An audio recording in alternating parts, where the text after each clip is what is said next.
ฉันได้สูญเสียความรักไปจริงๆแล้ว จากนี้ไปฉันไม่อาจได้เธอกลับมาอีกจะไปบวชชับเป็นพระอยู่ในวัด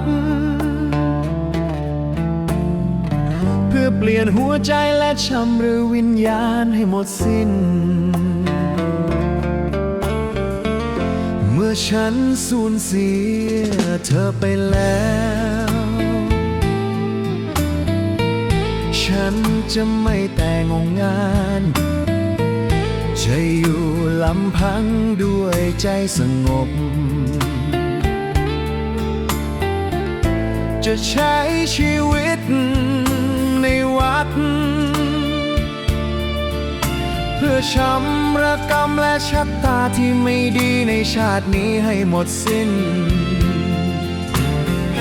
ถึงแม้จะไม่ได้เธอ ฉันก็จะไม่เป็นคนเลว จะอดทนและพยายามเป็นคนดี เพื่อชาติหน้าฉันจะได้มีบุญ ได้มีชีวิตที่ดี และได้ครอบครองเธอ ตลอดชีวิตนี้ฉันได้สูญเสียเธอไปแล้ว เมื่อใดที่ความเศร้าเข้ามา ฉันจะไปที่วัด ไปมองสิ่งสงบที่ช่วยปลอบใจให้หายเศร้า ไปมองดูคนที่ฉันยังรักอยู่เสมอ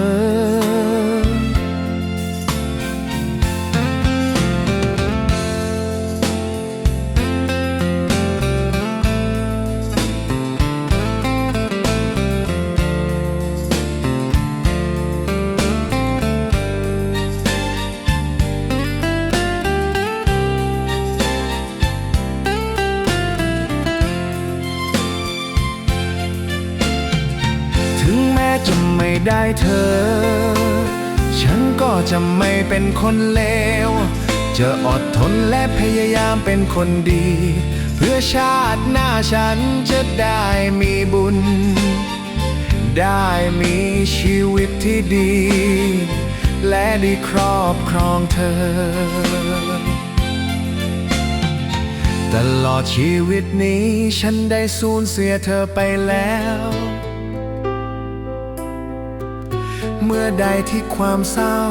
เข้ามา ฉันจะไปที่วัด ไปมองสิ่งสงบที่ช่วยให้หัวใจเบา ไปมองคนที่ฉันยังคงรักอย่างสุดหัวใจ